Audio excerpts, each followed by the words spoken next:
Sadamsani dabarsa gurra dhaga'utti labsa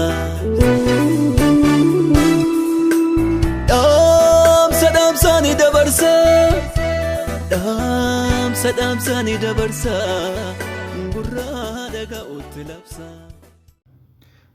Waamicha hafuuraa Kun waamicha hafuura dhaloota hundumaaf taasifameedha. Waamicha hafuura kana keessatti barnoota garaagaraa kan isiniif dhiyaatu yoo ta'u, ammaaf barumsa dureen isaa bara dhumaa jedhu karaa paastar Dr. Mazgabuu Abdiisaatin kan isiniif dhiyaatudha. Barumsi kun walitti fufiinsan guyyaa roobii kan isiniif dhiyaatu yoo ta'u, isinis obsaan hanga dhumaatti barumsa kana faana bu'uudhaan nu hordofaan affeerraa keenya. Dhaloota hundumaaf godhaan ga'ee keenyaa baana. Kutaan barumsaa har'aaf isiniif dhiyaate kunooti itti dhiyaadhaa. Nagaan Waaqayyoo isiniif haa ta'u akkam jirtu nagaa keessanii naguma. An Waaqayyoof galatu baay'ee nagaa kooti. Kuni barumsa bara dhumaa isa barannu kutaa lammaffaadha. Kutaa tokko torban darbe baranneerra. Warra kacarraa kutaa tokko dhaggeeffatanii yeroo isa kana dhaggeeffatanii kutaa tokkotti achi deebitanii akkasiin dhaggeeffatanii isin hafeera. Maaliif jalqabumarraa jalqabdan baay'ee isinii galaa deema waan ta'eedhaafi. Isa kana daraa yoo gootan hubannaan keessan baay'ee walirratti isin ijaaramaa deema. Walakkaarraa yoo jalqabdan isin rakkisuu danda'a waan ta'eef isin achi deebi'aa dhaggeeffadhaa daqiiqa yaraadha waan ta'eedhaaf. Mee Waaqayyo akka nu barsiisuuf Waaqayyoon kadhannee jalqabna. Yaa Waaqayyo yeroo nu laatteef galanni siif haa ta'u. Ijoolleen kee Waaqayyo irraa kan barataniin ta'u nagaan ijoollee kees immoo hin baay'ata jedhamee caafameera. Sirraa barachuu kan ka'e. Isaayyaasis immoo Waaqayyo ganama kaasee na dammassaa anis tole jedhee ka'een baradhee arraba barataa naa kenne jedha. Namni sirraa barate haasaa gaarii haasa'a. Ogummaa qaba nu barsiisi ogummaan nu guuti anaanis na gargaari. Maqaa Gooftaa Yesuus Kiristoosiin si kadhannaa. Ameen. Egaa iskaatooloojii bakka lamatti baafnee afaan Giriikii irraa ilaalleerraa iskaatoon kan jedhu bara dhumaa akka ta'e dhuma jechuu yeroo ta'u loojiin immoo qayyabannaadha. Walitti iskaatooloojiin waa'ee bara dhumaa qayyabachuudha. The study of the last things kan jedhudha waa'ee bara dhumaa. Garuu bara dhumaa bira gahuuf immoo jalqabarraa jalqabuutu namarra jiraata. Yoo jalqabarraa jalqabnu ta'eef bara dhumaa yoo jennee nuun dhufu. Kanaaf kutaa darbe keessatti waan baay'ee ilaallee kakuu moofaan akkamittiin bara dhumaa yaadasa jedhu. Kakuu moofaa keessatti waa sadii akka jiru uumama gaafa uume Waaqayyo karaa uumama isaa mootummaa isaa dhaabuu ture inni Waaqayyo hafuura biyya lafaan mul'atu kana keessatti immoo karaa namoota mul'atu lafa mul'ataa kanarratti karaa keenya hojjechuu barbaade inni garuu cubbuudhaan yaadichi wal dha'uyyuu kaayyoo Waaqayyo hin dhaabbanne uumama kana deebisee haaressuudhaaf fayyisuudhaaf barbaade. Egaa inni kun sadaffaarratti gara dhumaatti akkamittiin akka adeemudha. Kanaaf waa'ee uumamaa ilaalleerra torban darbee amma immoo uumamni kun erga karaarraa ce'ee booddee redemption deebisanii bitu silumuu kan isaa kan ture tokko yoo hattuun kaate jalaa fudhattee deebisanii bitu kan ofii deebisanii godhachuu isa kana redemptioniin karaa Kiristoos Yesuus deebisee namootuma fakkaatee isaatti uumee irkaa badee irkaa yaada seexanaa duukaa sokka seexanii booji'ee Gooftaan Waaqayyo dhiiga ilma isaa kaffale. Tiriliyeeniin biiliyenii miti biiliyenii darbe tiriliyeeniin dhiiga Gooftaa Yesuus baasuu hin danda'u. Kanaan akka inni deebisee namoota isatti amanan hundumaa biyyuma lafaa guutummaadhaaf du'e hundumatu immoo amanan miti warra tole jedhanii amanan immoo hundumaa beekuu isaatiin beeka Waaqayyo. Isaan kana biyya lafaa hundumaatiif akkuma karaa Addaam cubbuu hundumarra dhufee karaa Gooftaa Yesuus Kiristoos immoo qajeelummaa dhufee deebisee ridiim gochuu isaa bituu isaa. Kanaaf isa kana gaa manaan hundumtuu kufaatii seera uumaa boqonnaa 3 irratti wanta waaqayyo waan gaarii godhee uume akkamittiin kufaatiin cubbuun akka inni balleesse achirratti agarra. Maaliifi gannata Eden keessa bineensa hundumatu jira. Bofis bineensuma keessaa tokkodha malee bofi seexana miti. Yeroo isarras har'a seexana bofaan hin hojjetu dhugaa soo yoo ta'e namni sun durirraa ka'ee baqata malee har'a horiidhaan hojjeta. Nama babbareedaan hojjeta. Nama barateen hojjeta. Har'a waan beekamaa biyya lafaarra sofistikeeditee ta'e teekinooloojiin hojjeta malee seexanni akka bara sanaa wanti inni ittiin yeroo sana namni wajjin haasa'u hin jiru. Waaqayyo wanta wajjin haasa'a.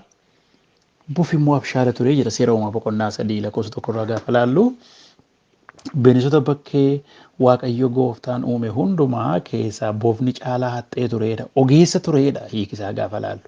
Abshaala turedha. Innis dubartiidhaanii dhuguma waaqayyo iji mukeetii iddoo dhaabaa kana keessa jiran hundumaarraa hin nyaatinaa isinii hin jedhe hundumaarraa hin nyaatinaa yoom jedhe waaqayyo mee. Seexanni koo akkas tuwistii godhe. Karaa bofaa haasa'e seexanni malee bofatu seexana miti. Seexanni amma bofi abshaala harrayyuu abshaala yeroo rukutuuf kaan dafii marmaratee mataa dhoffata. Isin galee namnis wanti hundumtuu mataa dhaabnaan zeeroo ta'e jechuudha mataan bannaan. Kanaafitu bofi dhufee seexanni dhufee karaa bofaatiin haasa'e jechuudha. Kun addaamiin heeyooniin dinqisiisu ture.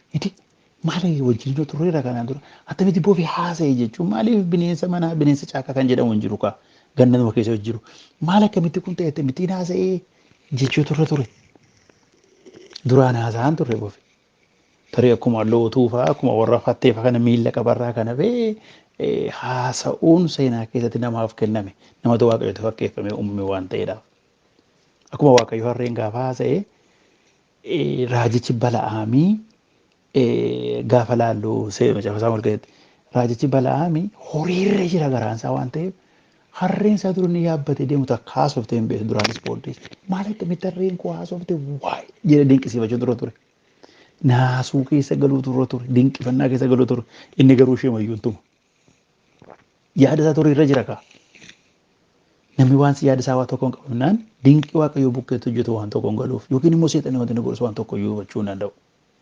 Kana heewaan waan hundumaa kanarraa kunoo duri naasa'ootti mitaasa'ee jechuu ture ishee garuu yaadisee akka waaqayyoo taatu inni jedhamu bokkadee dhufeeraaf hawwii inni itti galche jechuudha. Seexanni abbaa sobaate miti waan hin taane akkootti galcheem shakkii inni galchite akka waaqayyoo taanaa'edha jette. Cubbuun hin jiru duraan hin iyyoo jiran diduu hin danda'u turan hawwiitu itti guutame of tuulummaa naafadhee iddoo jiru irratti wal dabalanii. Kanaaf karaa seexannii karaa bofaatiin haasa'e jechuudha. Tiriikti godhee bakka jira miti gowwoomsaa keessa isaan gashee bakka gowwoomsaa keessa see gashe. Wanti gowwoomfame.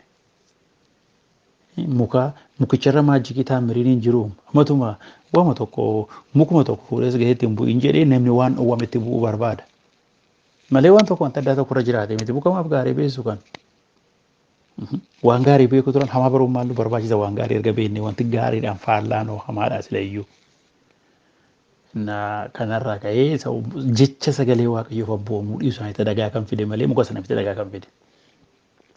Nyaata booddee nyaattee addaan miti sillaattee addaan immoo didootu torra ture macaafa qulqulluu keessatti ilaallu abbootii manaa kun baay'ee maadha manaa dhaga'uun barbaachisaadha garuu cubburraa walii eeguudhaaf haati mana abbaa mana abbaa mana sadha mana cubburraa walii gammalee bu'aa maalii qaba gaafa teessanii ilaaltanii amma dhugaa sa'uuf yoo ta'e itti laannaan nyaate wal duukaa ba'an saaraanis gara gaarra kennaan dhaqee yeroo immoo deebitee immoo kanarraa nariitu itti siniriyaa hoosii jettee shisheedha deema baay'ee nama deema dhugaa waan tokkorraa wal oolchuu hin dandeenye.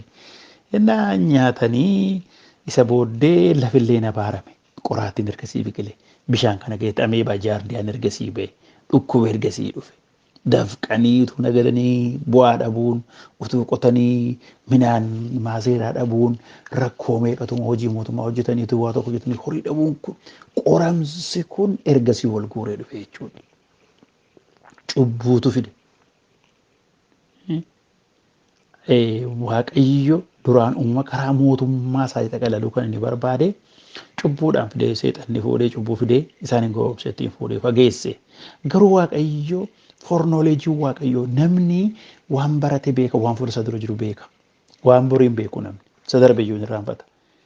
Waaqayyoo garuu dursee beeka hundumaa akka Addaamii fi Hewaan kufan waan beekuuf mul'ata keessaa gaafa laallu utuu biyyi lafaan uumamin isa aarsaa ta'e hoolaa waaqayyoo jedha. Yesuus Kiristoos koo bara araaraa keessaa bara 27 yookiin 29 kan inni fannifame. Garuu utuu waaqaaf lafeen uumamin fuuldura aarsaa godhee pilaanii waaqayyoo keessatti maaliif akka isaan kufan beeka? Akka kufan godhee uumne akka isaan kufan beeka waan ta'eedhaaf. Yaadi waaqayyoo karaatti nafu ufumaa seexanni fidee waan barbaade godha malee. Kanaaf seera uumaa boqonnaa 3 lakkoofsa 15 irratti gaafa laallu wangeela lallabe waaqayyoo ofii isaati seera uumaa keessatti wangeela addaa ani sii fi dubartittii gidduu sanyii isheetiif sanyii kee gidduus diinummaa nan buusa. Inni mataa kee hin buruqsaa atis koomee isaa hin idditaa jedhe. Mataa jechuun otoritiidha. Sababa mataadhaa jechuun otoritiidha silxaana. Kotteen immoo sanni ajjeesedha. Sanni ajjeesee gooftaan garuu du'ee aboo hundumaa fuudhee ka'e. Garuu sanyii bofaa miti. Sanyii seexana. Seexanni isa booddee nama filachuu jalqabe miti. Garuu wangeela lallabe waaqayyootu jedhe kana jetti. I will put enmity between you and the woman. Seef dubartittii gidduu isa duwwaa miti. Sanyii dubartittiitiif sanyii kee gidduu immoo maalan godhaa diinummaan kaa'a. Inni mataa kee rukuta ati immoo miila isaa hiddita. Wangeela jalqabaa waaqayyootu lallabe. Miishinii proto evangelion jedhama. Afaan laatiniitiin proto evangelion. Wangeela jalqabaa ganna ta'een keessattitu namoota kufanii cubbuu keessa jiraniif waaqayyoo lallabe. Wangeela jalqabaa. Abdii laate fayyinni akka dhufuuf jiru. Waaqayyoo warroota kufanii lafa abaaramtee qilleensa abaaramee waan hundumaa abaarame kanarratti waaqayyo yeroo inni godhu agarra. Roomee 16 irratti waaqni nagaa jedhanii dafee seexana miila keessa jalatti qaxaqqataadha. Jechuun aboo orkaafusii aboodhaan irra dhaaba dafee waaqayyo jedha. Nagaan waaqayyoo bara baraan ulfaatu. Innaa kanaafitu seexanni sanyii godhate dubartittii sanyii godhatte jechuudha. Inni galee achumaa gadi baanee yeroo gannata keessaa gadi baanii Qaayil maal godhe Aabeeliin ajjeesime. Waaqayyo iddoo Aabeel immoo maal godhe Aabeel aarsaa gaarii dhiyeesse kaakaas inni sanyii dubartittiiti. Kanaaf hojii waaqayyo kan hojjetu. Isa booddee Qaayil immoo sanyii seexanaati sanyii bofaa sana ta'e. Isa booddee seetiin kenneef dhaloota seeti soostirraa kan argamu hundumaa ijoolleen Qaayil maal lama fuudhuu jeequu karaa waaqayyoo irraa fagaachuu jalqaban. Jeequmsa guddaa uume. Adda fagaate isaan suni zariin Qaayil hundumtuu maal godhachuudha hojii seexanaa hojjeta. Sanyii bofaa sanyii seexanaa ta'an. Aabeeli taane seeti ijoollee seeti maal ta'an sanyii waaqayyoo ta'an karaa waaqayyoo irra bu'an. Yeruma sanaa ka'eetu amma inni bofatti gargaaramee nafee bakka namatti gargaaramuu jalqabe seexanni isin galee jechuudha. Namatti meeshaa faarfannaatti illee gargaaramee fuudhee sirbatti geeddara. Silaa ittiin meeshaa teekinooloojii baratan kana fuudhanii isa isaan ittiin fuudhanii ittiin waan guddinaatiif hojjetan fuudhee ittiin waan mi'a wal balleessu mi'a waraanaa godha. Hedduu kana godha seexana. Waaqayyo karaa nagaa yeroo deemuun immoo karaa jeequmsaa karaa jibba karaa wal ajjeesuutiin deemsisa. Innaa yeroo sanaa ka'eetu dhumarratti seerota isaan hin kufin waaqayyo mootummaa nagaa jaalli kee waaqarratti akka ta'e lafarratti ta'u mootummaan kee dhufu jedhamu lafarratti akka laluuf ture hundumaa baay'isee uumamni hundumtuu jedha Roomee 8 irra mul'achuu ijoollee waaqayyoo eegu jedha. Bineensi illee yoo bilisa baala bineensa nyaata har'a miti. Horiin manaa bineensa jalaa dhokatti. Inni kun illee egaa beelee wal nyaata bineensi yoo hajennu dhiphina keessa jiru. Namni nama nyaata. Namni hoon jedhe guddachuu keessan jibba. Guddachuu keessan itti naafa. Utuu si waa tokko balleessin isin ajjeesuu barbaada. Hammeenya namarratti yaada. Cubburraa kan ka'e namni maal namni yoo deemu mootummaa waaqayyoo gala guddina namaa balleessi maqaa namaa balleessi jireenya namaa balleessi addunyaa silaa waaqayyoo ganata godhe nuu kenne zeeroo godhe. Kana raawwachiisuudhaaf waaqayyoo gara fuulduraatti. Aluma tokko mul'ata hundumaa namaa kenne namni danda'e hin dhaga'u. Tokko irratti lama irratti sadii jedheetu hamma dhumaatti waaqayyo progress theology guddisaa. fidee waaqayyo gara xumuraatti fidee. Yeroo sanaa ka'ee egaa waaqayyo kakuu shan karaa fayyina kakuu shan waaqayyo kan inni galee namootaa wajjiniin.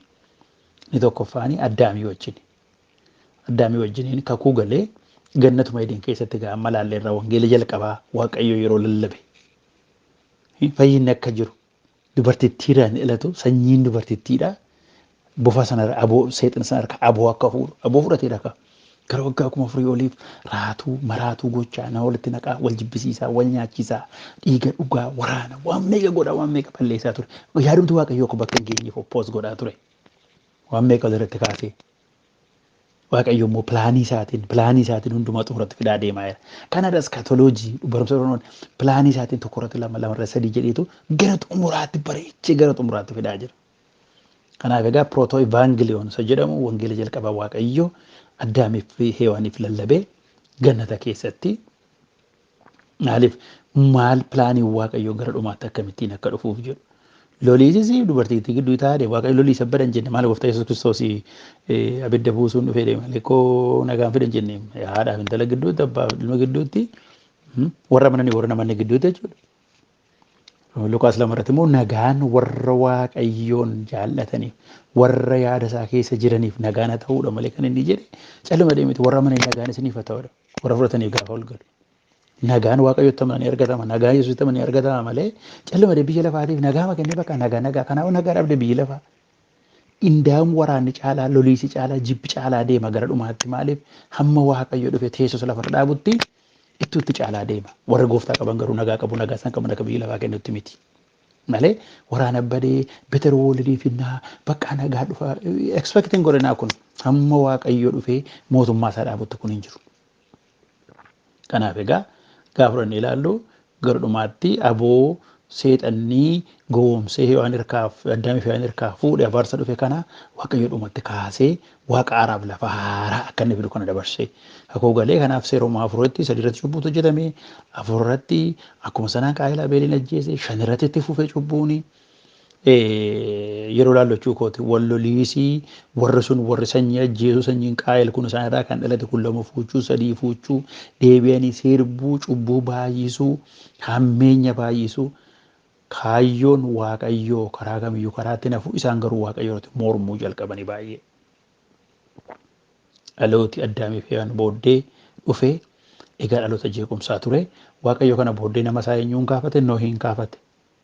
Noohiin nama isaa kakuu sanattuutti caalaa deeme waan ta'eef seeruma boqonnaa 6 boqonnaa 9 gaafa laallu inni kun immoo Noohii wajjiniin Noohii fuula waaqayyootti ayyaana argatee jedha. Ayyaanni koo kakuu mufaatoo ture. Ayyaanni nama ayyaana malee fayyu nama amantii malee fayyu maal Abrahaam amantiidhaan qajeelaa ta'e miti. Mul'atee hin beekamne. Amma waaqayyo kakuu mufaatti jaalala. Addaamii fi Hewaaniitu jaallachuu baatee cubbuu isaan hojjetanii isaan baala ofitti coranii ofis jibbanii waaqayyoon lolan kana atamitti gogaatti uwwisa ture fuudhee waaqayyo leezarii. Yeroo sumayyuu jaalala sumayyuu ayyaana kenna waaqayyo garuu waaqayyo kakuu mufaatti lolaadhaan beekama waaqa lolaadhaan. Kakuu haaraatti garuu waaqa jaalalaatiin beekama. Har'as kakuu haaraatti waaqa faradaatiin waaqa firdiiti. Kakuu mufaatti waaqa lolaa duwwaa miti waaqa jaalalaatis. Waaqa abdatamuudhaas maqaan isaa ulfaatu amala isaa keessaa tokkodha kaakun. Jaalalli isaa qulqullummaa wajjin malee hin deemu. Adaba malee wajjin hin deemu malee hin deemu. Kanaaf bishaan badiisaatiin biyya lafaa balleessee maaliif dhalooti sun ofiin deemuu didee waaqa horatammeenya waan baay'isee fi bishaan badiisaatiin dhaloota sana Noohii garuu fuula waaqayyooti simboo argatee waggaa 120 bedru umurii nama waggaa 120 gashee miti isa booddees 200 kan jiraatan jiru 150 kan jiraatan jiru. Mala Abrahaam faan isa booddee gara waggaa 137 jiraate miti waggaa 120tu markaba hojjetee Noohi. Isa kanaadha. Qulqullummaadha yeroo isaan gaafatan biyya lafaa badaa jedha. Isaan hin dhuguun sirbuu badda siyaa balleessoo fi badda malee waan tokko mul'atuma isaa duwwaa ilaale Noohi. Gara kanaa sirbuu ejjuu waliin na'uu isaa hin ilaalle. Inni markabuma isaa qopheessa. Wanta wanti namni godhu kun isa dinqaan turre jechuu mul'atetti mul'atee rakaa waaqayyotti mee rakaa. Amanni guddaan waaqayyo namatti taasise waaqayyo mul'ata namaa laannaani. Yoo ofuma keenyaan jennee kaanee nurraa babbadee waan hin taane keessa galla malee waan tokko rakkoo hin qabu. Namaa gala. Inni isa laalanii deebine waan taaneef gaafa dhufan isaanii bishaanitti gannamanii inni garuu isuma isaan balleessitu immoo sarara keessatti baadiyyaa kanaadha. Isuma kan biraa balleessitu isa kan biraaf immoo ulfina ta'a waan isin dhufu gafaa waaqayyoo keessatti warra sana galli qimsa isa kana immoo ol kaasaa deema maqaan isaa ulfaatu. Kanaaf seera uumamaa boqonnaa 8:21 ka'ee hamma 9:17 gaafa laalloo gaa akkamittiin biyyi lafaa bishaaniin akka badee waaqayyoof immoo deebi'ee Nohii kakuu inni galee achi keessatti ilaalla abdiin isaaf galee lammaffaa bishaan badii isaatiin lafan balleessuudhee mallattoo fuudhee sabbata waaqayyoo godhee kanaaf boqonnaa 6 kaati cubbuun namaa 6 keessatti baay'ee dabalee ijoollee waaqayyoo ijoollee namaa fuudhan jedha inni kun asirratti gaaffiidha warri kaanii ergamoonni nama fakkaatanii mul'atan nama Abrahaamfaatiin mul'ataniiru waan ta'eef barsiisana mul'atu isaantu ijoollee namaa fuudhee jedhama maaliif kakuu moofaa keessatti ijoollee waaqayyoo kan jedhamanii ergamoota malee nama miti. Indaaf kakuu moofaatti namni waaqa biraa waaqa isaa waaqa Yaaqoob jedheetu garee osoo galagalee kadhata malee waaqayyo abbaa koo jechuu hin danda'u hin qabu erga kana. Wangeelii Yohaannis 1:2 ergaa gooftaatti amananii gooftaan aboo kana namaa kenne abbaa koo jechuu isayyuu abbaa koo miti abbaa keenyaa jenna abbaa ta'e jechuutti walitti fidee abbaa tokko nuu ta'e kaa tokko nu godhe merga kanaa nuu kenne har'a nuyi waaqa biraa waaqa isaa waaqa Yaaqoob jechuun nu barbaachisu maaliif waaqayyo abbaa keenya ta'eera ka galanni isaaf haa ta'u dur garuu akkas jedhama ture kakuu moofaatti hin jirutti dhiyaachuun otooratiin akkasii hin jiru ture. Carraa nuti kakuu haaraatti arganneedha kun maqaa waaqayyoo bara baraan ulfaatu. Egaa ijoollee waaqayyoo kan jedhamu kakuu waaqatti argamoo turanii waan feeyyootu dhaloota sana balleesseedha. Garuu kanas ta'e sanas ta'e dhaloota duraa gaa'illi bannaanitu waaqayyo dhaloota ittaan immoo bishaan badii isaatiin balleesse. Garuu Nohii kanarraa hafe ijoolleen Nohii seem kaamii hafe kanarraa hafanii nama 8 hafe haadha manaa ijoollee isaa 3 ijoollee dhiiraa 3 qaba ijoollee haadha manaa isaa wajjin 3 isaa fi haadha manaa Nohii nama 8 ta'anii gaabbineen sun dhumaa immoo sassaabanii itti galanii sana keessaa hafanii isa booddee gaa lafa guutaa deemanii isa booddee lafarratti ballachaa deemanii waaqayyoo kaamiin mucaasaa isa jalqabaa baaree kanaaniin jechuudha ijoollee Israa'el tusa balleessee fudhate malee kaamirra baarsa jira miti seem keessaan immoo Abrahaam akka dhufanii egaa sana keessaan ba'anii karaa sanaan Israa'el akka dhufee waan hundumaa ilaallaa. Gaafa seera uumamaa 8:22 irratti gaafa laallu hamma biyyi lafaa lafarra jirutti ganna bona jiru maal akka ta'e sirriitti iddoo sanatti kaa'aa seera uumamaa 8:22 meen ilaallan dubbisna. Akkas jedha. Egaa hamma bara lafti kun itti jiraatutti bara jira jechuudha lafi kun yeroo darbu jira jechuudha hamma bara lafti kun itti jiraatutti midhaan facaasuuniif sassaabuun dhaamochinii fi ho'i bonnii fi ganni guyyaa fi halkan itti fufa malee hin dhaabbatu jedhe siizaniin hundumtuu itti fufa hamma biyyi lafaa kun raawwatutti erga biyyi lafaa raawwatee garuu guyyaan hin barbaachisu aduun hin barbaachisu.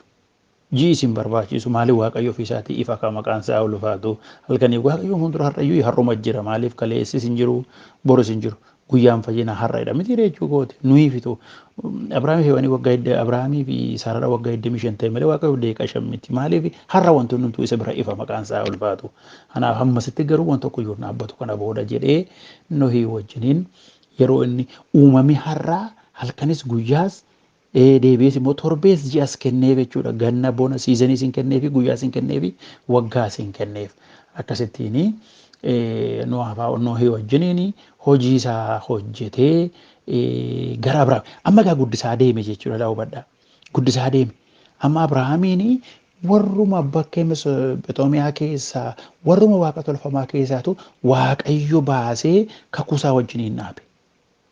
Miknaan isaa achi as cuunfee sila addunyaa hundumaa fayyisuu kan inni barbaade akkas ture damee fi waan amma zariis hin qaban Oromoos miti Amaaras miti Girees miti Adiis miti Gurraachas miti bifa isaanii iyyuu hin beeknu. Amma garuu saayinsiin maal jedha seem kaam yaabeet keessaa kaam gurraachaa jedhama gama isaa guddisaa gurraacha jedhu seenaadhaan jedhu I don't know lafa dhufee tarii yookiin natuutu dubbifne ta'a asirratti. Isa kana diteelii keessan galu garuu wanti tokko baayoloojiidhaan maaliin utuu geeddarama ta'e Afrikaa kan turan adiin maaliif gurraacha hin taane yookiin gurraacha hin ta'an wanti waliin fakkaanne baay'eetu jira waaqayyochi keetu mul'ata isaa dhiphisaa fide jechuudha bal'isaa jechuu dandeenya garuu dhiphisaa fide nama tokkoon fide amma Yesuus Kiristoos jechuudha mala agartanii jechuudha amma Abrahaamiin filate Abrahaamiin garuu kophaa isaatiif miti. Abrahaam keessaa kan ba'u saba Israa'eliin immoo saba filatamee godhee immoo karaa isaanii eebba gochuuf ture. Isaan immoo dinnaanitu gaa isa keessaan immoo Waaqayyo karoora isaa bakkaan gaa deeme Abrahaamatti darbee seera uumamaa boqonnaa 12 irratti garoonni waa ilaallaa boqonnaa 15 irratti kakuu galee fi boqonnaa 17 irratti kakuu galee fi boqonnaa 22 irratti karuma Saaraa eebbisa suma jedhee akkuma dubbatti Saaraa yaadate jedha. Boqonnaa 15 irratti Abrahaamiin raffisee inni aarsaa horii bakka lamatti kutee isa booddee Waaqayyoo sammuu isaa keessa waggaa 400 akka isaan boojuu turanii achitti baay'isumaaf Waaqayyo jechuudha. Dabarsee kennee Gibsitti achi akka ba'an godhee boqonnaa 17 irratti mootuu Abrahaam kolfu maaltu na dhibee Waaqayyo wanti na dhibee hin jiru isinii eebbisa laakka hurjii waaqa akka shawaa galaana biraa jedheeni kaaroomatiin immoo inni waggaa 99 yeroo sana Saaraan immoo waggaa 90 kaaroomaa isheetiin godha bakka kaaroomaa kan godha jedheeni akkuma jedhe Waaqayyo isa keessaa kan bahe ijoolleen Israa'el Yesuus Kiristoos karaa sana keessaan akka dhufu ta'e lafarratti akka isaan bal'atan karaa isaaniitiin immoo Waaqayyo kaayyoo isaa akka bakkaan ga'u ture dhugaan isaa ijoolleen Israa'el Waaqayyoof hin abboomamne istii lamarraatti baay'ee Waaqayyoo rakkisu haa ta'uyyuu malee seera uumaa 22:18 irratti through your offspring sanyii keetu biyya lafaa guuta onarsi biyyumti lafaallee sanyii keetiin eebbifamu Abrahaamiin. Sanyii keetiin eebbifamu gooftaa Yesuus Kiristoos amma fakkeenyaaf Abrahaam yeroo sana ijoollee Israa'eliif bal'iseera karaa isa keessaan ba'anii dhufanii biyya fooniin isa eebbiseera haa ta'uyyuu malee har'a Abrahaam karaa kam eebbanuu ta'e karaa gooftaa Yesuus Kiristoos eebbanuu ta'e karaa sanaan dhufeetu amma gaa sanyii Israa'el keessaa Israa'eliin immoo bilisa baasuuf immoo Museetti immoo dhufe jechuudha. Kakuudha kun hundumtu Addaamirraa gara Nohii dhufe Nohirraa gara Abrahaam dhufe Abrahaamirraa gara Musee dhufe akkasitti gaa maskaatoloojiin keenya kan deemu isinii galeera jechuukooti dhumarratti kan dhufe jiru jechuukooti. Karaa kakuudhaan amma dhufeetu Museedhaan immoo karaa Museetiin immoo Waaqayyo kakuu galee Musee immoo bilisa baasaa godhe Waaqayyo jechuudha. Musee wajjin kakuu galee kakuuni amma gaa seera keessa deebii boqonnaa 5 lakkoofsa 1-2 yoo dubbistanii kakuu gaara Siinaatti kakuu Museetiin abboomiin kurnanii sun seerri kakuu moofaa sun kakuu Museeti. Musee qofaa jechuun Musee bakka bu'ee ripireezenti godhe kakuu sana fuudhe. Boqonnaa seeruma boqonnaa 5 lakkoofsa 3 ilaaltanii abboota keenya wajjin kakuu kanan gallee jedha Museen. Abrahaam Isaaq Yaaqoobii wajjin Yoosefaa wajjiniini Waaqayyo kakuu Museen galle. Kakuun Musee eegin eeddaadha. Eegin eeddu taanaan isin eeguudha. Yeroo isaan balleessan warra kaa'in ajjeesa yeroo isaan balleessan garbummaatti kenna dabarse. Eegi hin eeddaadha. Ati isin eeddaa ani nan eega. Ati eeddu taanaan isin eeguudha. Kan Abrahaam garuu tuni dogoggoruu tuni sobuu tuni karaarraa ce'uutu Waaqayyo calje. Maaliif kan Abrahaam abdiidha. Kan Abrahaam fa'aa ayyaana. Abrahaam Isaaq Yaaqoob Yoosef ilaaltanii Yoosef matullee gaariidha malee Isaaq dogoggora goreedha obboleettii kootee goyyoomse Yaaqoob immoo silaa baxabbateeyyuu garuu Waaqayyo dhiisee fira darbaa ture ayyaana ka abdiidhaan jiraachaa turan isaan kakuudha Waaqayyoon kan giddisiisu waan hundumaa keessatti iyyuu isa booddee immoo gaa Museedha seerri Musee gara Siinaatti kennameedha achi kaaneetu itti fufna gaa amma maaliif dhiphisaa fidaa irra galaa hubadha akkamittiin Waaqayyo filmaata isaa akkamittiin Waaqayyo redemption fayyisuusaa karoora fayyisuusaa akkamittiin Waaqayyo sanyii seexanaaf sanyii isaa gidduutti diinummaa jiru sana karaa sanyii isaatiin egaa malaalaa Addaamirraa ka'ee isa dhufe Nohiin akkamitti akka filate Abrahaamin akkamitti akka filate Musee akkamitti akka filate karaa Waaqayyooti gaa amma kan seexanaa amma giruuppiin seexanaa sanyiin seexanaa baay'eetu jira Waaqayyo sanaa eebbisu eebbifamaa isa immoo torbeetti fufnee ilaalla.